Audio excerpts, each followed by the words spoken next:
So I'm back amongst the Discworld with book 35, The Wintersmith by Terry Pratchett, and another Tiffany Aching novel, and what a fantastic story this is.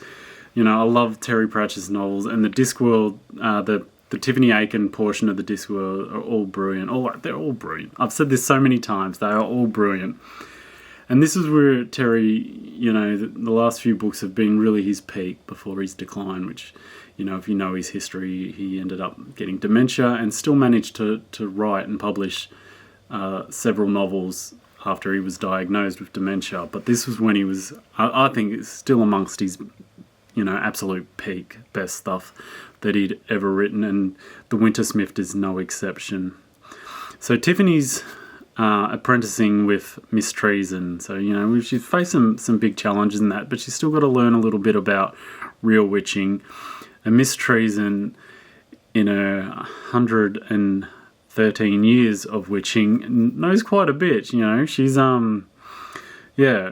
master of headology, not quite in Granny's Weatherwax's level of headology, but she's a master of Botho.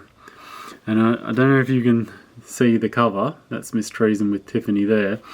Botho is this catalogue. I don't want to give you too many spoilers, but Botho is this catalogue for a joke shop. Well, Botho is a joke shop where you can buy all sorts of interesting and practical things, like, you know, boiling cauldron number 9, or skulls, which everyone in the village seems to think are real. I hope that's coming up clear. But yeah.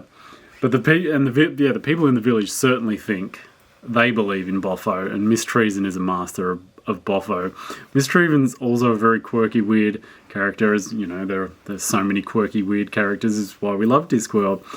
But she's pretty much blind, but she can see through someone else's, or through creatures' eyes, a lot like Granny Weatherwax does with the borrowing, you know, in earlier books, where she borrows and a sign, "I ain't dead," on her. But where Granny will sort of inhabit the body and take over, Miss Treason can just sort of slip in and use their eyes of mice, owls, ants, centipedes, and including Tiffany, who she uses to look at her and then brush her hair, which would be, you know, the beyond creepy and a lot concerning, you know, someone just inhabiting your brain and using your eyesight to see things at a whim, you know. It's just one of those things she can just do very naturally. But yeah, so Miss Treason is an absolute master of Botho and the myth of what witching is, and getting the most out of her, you know, sorting out her village and looking after her village. And so Tiffany's apprenticing with her, and they go off to see the Morris dance involving the Wintersmith. You know, that's where the story lies. And so I hope you know, Wintersmith is like the Jack Frost, the sort of god of winter. Wintersmith, you know, it sort of makes sense. And they do the Morris dance. It was like this folk dance, and the witches are supposed to be there to observe, and Tiffany's supposed to be there to observe, but unbeknownst to her, her feet have other ideas, and she steps into the dance with the Wintersmith, who develops an instant crush and becomes massively obsessed with Tiffany, including, you know, making Tiffany snowflakes and writing Tiffany in ice crystals in the fog. And basically, in his pursuit of her, threatens to abandon or take over spring and summer and destroy them in his pursuit of Tiffany. And that's got some funny ramifications, as this god that's not really a man but thinks he's a man, or wants to believe he's a man, tries to figure out how to become a man so he can possess and love Tiffany, which is possess. He thinks it's love, but it's possess, you know, let's be honest about that. And Terry doesn't sort of sugarcoat that he doesn't really know what real love is and things like that. So, and aside from that, there's, you know, So Granny's back on the case. Granny's again makes an appearance in this novel, and Nanny Ogg is back in not a huge way, but in a really good way. You know, sort of. She appeared in the first Tiffany Aching sort of at the end, and then she wasn't really in the next one. But this one she's back when the Wintersmith sort of tracks Tiffany down and they have to hide her. So she goes and stays with Nanny Ogg. And you know, as much as I love Granny and he was a master of headology and is a massive prude and all that no nonsense, Granny is that other end of the spectrum where, you know, she just tapers off in a whole different, the bawdiness, the drinking, the rudeness. It's actually brilliant. And as Miss Treason called her, I actually typed this out so I wouldn't forget it. Miss Treason called her a strumpet, which Tiffany had to look up in her dictionary. Tiffany's very fond of dictionaries.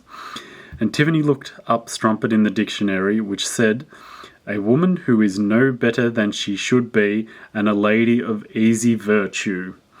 So to Tiffany's sort of innocent mind, which after some working out, Tiffany took to mean that Nanny was a very respectable person. Because, how'd she describe? I didn't write that part down. A person shouldn't be better, think themselves better than they are. So, and they shouldn't have and they should have an easy virtue. So yeah, Tiffany totally missed the point of that one. There's a respectable and Nanny Ogg. She is respectable. She's possibly the best midwife ever. You know, we discovered that in another novel. You know, she's a very good witch, but in respectable in other things, definitely not. An old baggage, as Granny Aching, as Granny Weatherwax is very fond of often calling her in earlier books. So they're back. Miss Tick makes an appearance again in this one, and Miss Earwig and her apprentice Anagramma. And Anagramma is, I don't know if I really went into my last review, but if you read the last books, you know, Miss Earwig and Anagramma, they do witching by the book, like from books, and very occult jewelry, and you know, all flash and pizzazz, and not real substance, not real witching, like Granny and Nanny, or and more respectable Miss Treason, more respectable types think of witching. You know, they're all the flash and glam of it.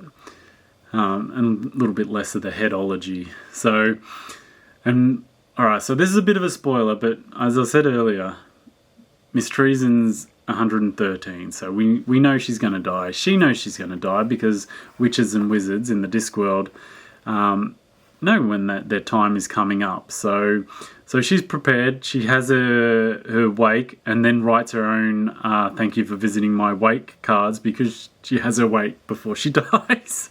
So that's very cool and very unique. And so the debate rages while the Wintersmith is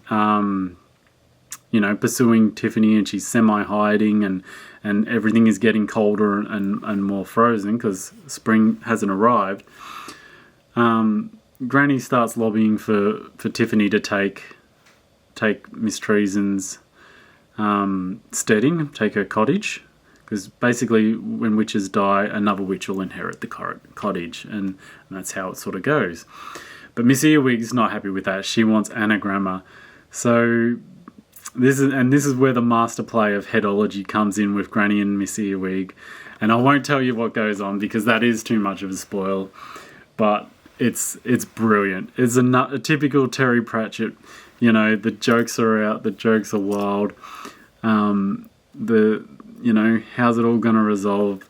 The quirkiness, the magic. It's all here again in another brilliant, fantastic Discworld novel. Like I've pumped them up so much, and this is book 35. I've got 6 more to go. I'm not going to hit them straight away. I'm going to pause a little bit of stuff before I get back into it, but just to savor them, because I don't want them to end. But eventually I'm going to have to listen to the last one and then hopefully talk to you guys about it and hopefully have you listen and, yeah, enjoy my love for books and my love for the Discworld novels. So, yeah, I'm savouring it for a little bit longer. And I'm definitely a disappointment. I remember when I actually read the last book, how sad I was that this journey was over, and it's going to be a little bit that case when I listen to and do my last book review on the last Discworld novel. But that aside, fantastic read,